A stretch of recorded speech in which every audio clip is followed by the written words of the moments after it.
तो लाइक जैसे अगर वो इंसान किसी कर्ज़े वगैरह में डूबा है तो पहले वो उस कर्ज़े को चुकता कर ले। अब ये देखते हैं कि उसके पास इतने मनी हैं, इतने रिसोर्सेज हैं कि नहीं कि वो अपने डेब्ट ट्रैप से बाहर निकल सके या अपना जो है लाइफ वापस से सही कर सके दूसरों के लोन्स एंड ऑल वापस करके।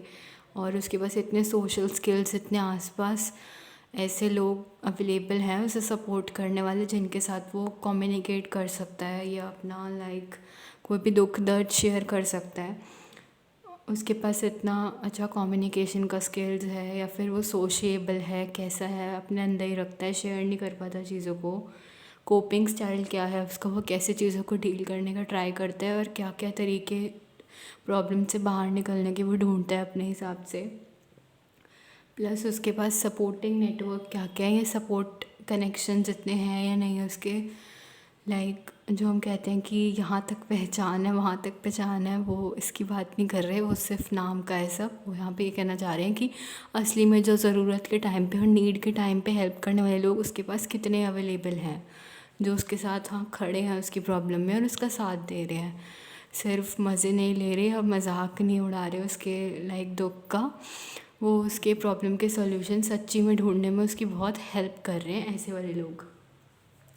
और यही सारे फैक्टर्स हैं जो कि डिटर्मिन करते हैं, ये इंडिकेट करते हैं कि कैसे हम जो स्ट्रेसफुल सिचुएशन है उसके अप्रेजल को इंडिकेट, मतलब यही सारे फैक्टर्स हैं जो कि इंडिकेट करते हैं या ये बताते हैं कि स्ट्रेसफुल सिचुएशन का अप्रेज़ल हम लोग कैसे करेंगे या हम लोग कैसे परसीव करेंगे। प्राइमरी अप्रेजल्स में हम क्या क्या लेंगे और सेकेंडरी में हम क्या लेंगे, मतलब प्राइमरी में हम परसीव कैसे करेंगे, हार्म थ्रेट चैलेंज की तरह कैसे लेंगे सिचुएशन को, पॉजिटिव नेगेटिव या न्यूट्रल क्या करेंगे, और सेकेंडरी में हमारे पास रिसोर्सेज इतने होंगे या नहीं उस चीज़ से डील करने के लिए। रिसोर्सेज वही जो यहाँ पर ये फैक्टर्स वगैरह लिखे हैं, इससे कंफ्यूज मत होना। रिसोर्सेज वही लाइक मनी है, सोशल सपोर्ट है, यही सारी चीज़ें। देन अगला टॉपिक आ जाता है science and symptoms of stress, यानी कि किन किन चीज़ों से पता लगता है कि हाँ ये इंसान स्ट्रेस में है या पक्का कि इसे कोई दिक्कत, किसी बात की चिंता है, टेंशन लगी हुई है, ये कुछ ऐसा फेस कर रहा है जिससे कि ये स्ट्रेस बहुत ज़्यादा एक्सपीरियंस कर रहा है या इसका एंजाइटी लेवल इस वजह से हाई है। तो वही सारे साइंस और सिम्टम्स और स्ट्रेस में क्या क्या चीज़ें लोगों में कॉमनली देखने को मिल जाती हैं वो अब हम पढ़ेंगे। अब यहाँ पर बता रखा है कि जिस तरीके से हम लोग स्ट्रेस के प्रति रिस्पॉन्ड करते हैं ये भी हमारी पर्सनालिटी के हिसाब से इंडिविजुअल टू इंडिविजुअल वेरी करता है और उसी पर डिपेंड करता है कि कोई इंसान कैसे स्ट्रेस को ले रहा है या हमारी अपब्रिंगिंग कैसे हुई है, मतलब हम किस जगह पे किस बैकग्राउंड से हैं, कहाँ से आए हैं और हमें कैसे लाइक पाल पोस के बड़ा करा गया है और क्या क्या हमने देखा है उस हिसाब से वो भी बहुत ज़्यादा मैटर करता है। और हमारे लाइफ एक्सपीरियंसेस क्या क्या, हमने अपनी लाइफ में क्या क्या देखा है, क्या क्या फेस करा है, उस हिसाब से भी डिपेंड करता है कि हम चीज़ों को कैसे लेते हैं और जब हम स्ट्रेसफुल सिचुएशन में होंगे तो हम कैसे एक्ट करेंगे। क्योंकि हर एक का अपना खुद का पैटर्न ऑफ स्ट्रेस रिस्पॉन्सेज होते हैं, तभी जो वार्निंग साइंस होते हैं स्ट्रेस के वो वैरी कर सकते हैं उनकी इंटेंसिटी के हिसाब से, कि वो कम लगेंगे कुछ लोगों को या ज़्यादा लगेंगे, या कुछ लोगों के लिए स्ट्रेस में भी वो पॉजिटिव रहना ज़्यादा पसंद करते हैं, या कुछ लोगों के पास ज़रा सा भी स्ट्रेस आता है तो वो उसी टाइम पे नेगेटिव सोच के साथ सब कुछ अपना नेगेटिव नेगेटिव करने लग जाते हैं। आगे यहाँ पे लिखा है कि हम में से कुछ लोगों को पता है कि जो हमारा पैटर्न ऑफ स्ट्रेस रिस्पॉन्स है और उसकी डेप्थ प्रॉब्लम की जो हम देखते हैं।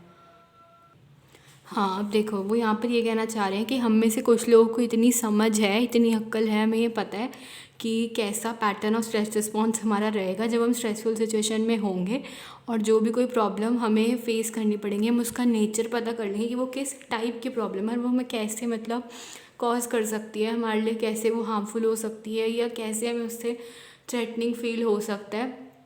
तो हम उस प्रॉब्लम की जड़ तक डेप्थ तक जाके ये देख सकेंगे या मेजर कर सकेंगे कि इससे क्या क्या ये मतलब नुकसान क्या क्या हो रहे हैं, इस चीज़ से हमें क्या क्या लॉसेस आ रहे हैं और कितनी मतलब सिविरिटी है, कितनी वो खतरनाक है, कब तक जा सकती है, उसके सिम्टम्स क्या क्या आ रहे हैं हमारे अंदर या हमारे बिहेवियर में हमें चेंजेस देखने लग जाएंगे खुद स्पेसिफिक स्ट्रेस सिचुएशन को फेस करने में। जो हमारे अंदर चेंजेस आ सकते हैं हमारे बिहेवियर में, ऑब्वियस सी बात है वो सब हम खुद नोट करने लग जाएंगे।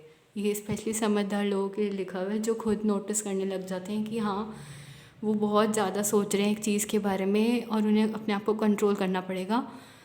लाइक उन्हें स्ट्रेस से बाहर निकलने के लिए कुछ ना कुछ तरीका ढूंढना पड़ेगा। तो यही सिम्टम्स ऑफ स्ट्रेस कैसे कैसे तरह के हो सकते हैं, फिज़िकल हो सकते हैं, इमोशनल हो सकते हैं, बिहेवियरल हो सकते हैं। कि हमारे बिहेवियर में हमें चेंजेस देखने को मिल सकते हैं जब हम कोई भी स्ट्रेसफुल सिचुएशन फेस कर रहे हो, लाइक बहुत ज़्यादा देर तक सो रहे हैं, या इंसोम्निया भी हो सकता है कि नींद ही नहीं आ रही और सो नहीं पा रहे।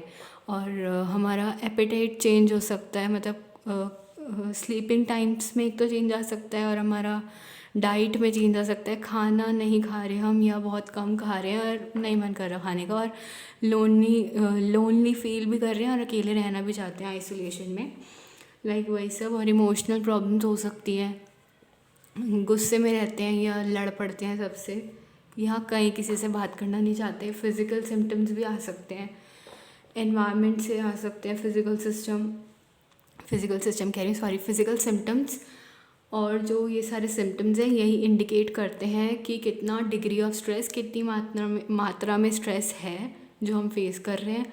और अगर वो सॉल्व ना हुआ या अनरिजॉल्व रह गया तो उसके क्या क्या सीरियस इम्प्लिकेशंस हो सकते हैं, या क्या क्या कॉन्सिक्वेंसेस उसकी वजह से निकल कर आ सकते हैं। ठीक है, टाइप्स ऑफ स्ट्रेस में देखते हैं। Major types of stress physical, environmental और साइकोलॉजिकल और सोशल है। ये बुक में फिगर 3.2 दे रखी है, वहाँ पर भी बताया है। ये इम्पॉर्टेंट है समझना कि ये सारे टाइप्स ऑफ स्ट्रेस आपस में इंटर रिलेटेड हैं, एक दूसरे से जुड़े हुए हैं। ठीक है, फिज़िकल और एनवायरमेंटल स्ट्रेस के बारे में देखते हैं पहले। जो फिज़िकल स्ट्रेसेस होते हैं ना, वो डिमांड्स होती हैं जो हमारे बॉडी के स्टेट को चेंज कर देती हैं। यानी कि बेसिकली फ़िज़िकल वर्ड से ही समझ आ रहा होगा, इससे हमारे बॉडी पे, हमारी इम्यूनिटी पे, हमारे इम्यून सिस्टम पर, हमारी बॉडी के बेसिकली पूरा वेलबींग पर, हमारे कॉन्स्टिट्यूशन पर क्या असर पड़ रहा है, कि हम बीमार हो रहे हैं स्ट्रेस में आने से, या क्या क्या देखने को मिल रहा है हमारी बॉडी में चेंजेस, वो सारे इसके अंदर आते हैं। तो फिज़िकल स्ट्रेसेस ये डिमांड्स होती हैं जो चेंज करती हैं हमारी बॉडी के स्टेट को, हमारी बॉडी के इक्विलिब्रियम को, बैलेंस को, और कुछ भी कह सकते हैं, मतलब इक्विलिब्रियम बैलेंस को चेंज करती हैं। या जब हमें बहुत ज़्यादा स्ट्रेन्ड लगता है, बहुत भारी टाइप का फील होता है, बहुत ज़्यादा लाइक हम इस चीज़ से बाहर निकले, हम बहुत हाइपर एक्टिव टाइप हो जाते हैं, या कुछ लोग बहुत लो या डाउन भी पड़ जाते हैं स्ट्रेस में। या जब हम अपने आप को ओवर एक्सर्ट करने लग जाते हैं फिज़िकली। अब यहाँ पे इसका क्या मतलब है, यानी कि जितना हमारी बॉडी अलाउ कर रही है ना, हम उससे ज़्यादा उससे निकलवा रहे हैं काम, हम बहुत ज़्यादा काम कर रहे हैं। लाइक या अपना माइंड डाइवर्ट करने के लिए हम कोई चीज़ में इतना घुस रहे हैं कि हम उतना घुसना चाहते भी नहीं है, लेकिन फिर भी हम घुस रहे हैं क्योंकि हमें उस प्रॉब्लम से बाहर निकलना है, बस अपने माइंड को कहीं और लगाना है। ठीक है, तो हम खुद को ओवर एक्सर्ट करने लग जाते हैं, बहुत हद पार काम करने लग जाते हैं। लाइक कुछ लोग बहुत ज़्यादा एक्सरसाइज कर ली स्ट्रेस में आ गए तो, कि भाई थोड़ा ध्यान भटकेगा, या कुछ ऐसे। कुछ लोग तो लाइक सेल्फ हार्म भी करते हैं, खुद को ही नुकसान पहुंचाना। और देखो आ गया खुद को नुकसान पहुंचाने के एग्जांपल की न्यूट्रिशियस डाइट ना लेना। लाइक स्ट्रेस में है तो जो मन पसंद खाना है, भले फिर वो फ्राइड हो, मीठा हो, कुछ भी हो, वो आराम से पूरा ठूसो, आराम से खाओ, कुछ चिंता मत करो बॉडी की। और इंजरी सफ़र करना, चोट वोट लग जाना, एक्सीडेंट हो जाना, और इनफ स्लीप ना ले पाना, ढंग से ना सोना। इन्वायरमेंटल स्ट्रेसेस हो सकते हैं, जो हमारे सराउंडिंग्स हैं, आसपास का एटमॉस्फेयर जो है, जो कि अनअवॉइडेबल है हमारे लिए, जिसको हम अवॉइड भी नहीं कर सकते, हमें उसमें रहना पड़ेगा, उसे झेलना पड़ेगा, और वहाँ से जो प्रॉब्लम्स आ रही हैं हमें उसे फेस करना पड़ेगा।